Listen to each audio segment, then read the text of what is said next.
नहीं है, लिबरेटर, चोर चोर मौसेरे भाई, दोनों तो चोर ही है। ये कह रहा है कि इसकी वजह से आपको प्रॉब्लम है, इसको भगाते और अब हम रूल करेंगे, हम बेटर ढंग से रूल करेंगे, ठीक है। तो चोर चोर मौसेरे भाई, दोनों चोर। Now what will happen, right? He right this, British crown was planning, sorry, British crown was planning, right this point, and when I will discuss constitutional development तो समझाऊंगा आपको कि कैसे ये प्लान हो रहा था। British crown was to planning to centralize all control in its hands, for the last many years, for the last many years. British Crown was planning to centralized all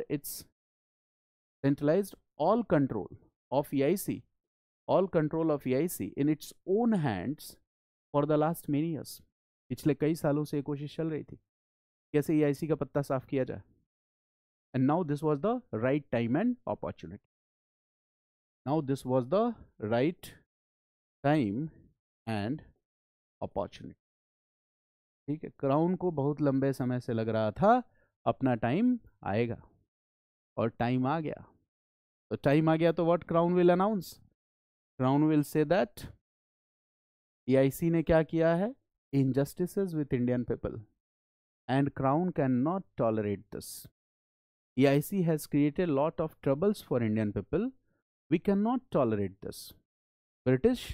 Britain is one of the most progressive country all around the world, and Britain can never tolerate that the government has given monopolistic rights to a company and company is doing injustices with the Indian people. We are here on a civilizing mission. We are considering Indian people as white man's burden. ठीक है, और burden को ऐसे उठा के फेंक दोगे, ऐसे नहीं चलेगा।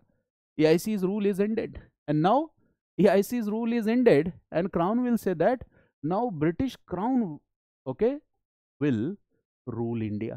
हो गया, now British Crown will rule India. ये कब डिक्लेरेशन है, 1858 में, British Crown will rule India. It means now India comes under direct British rule. Now India comes under direct British rule, direct British.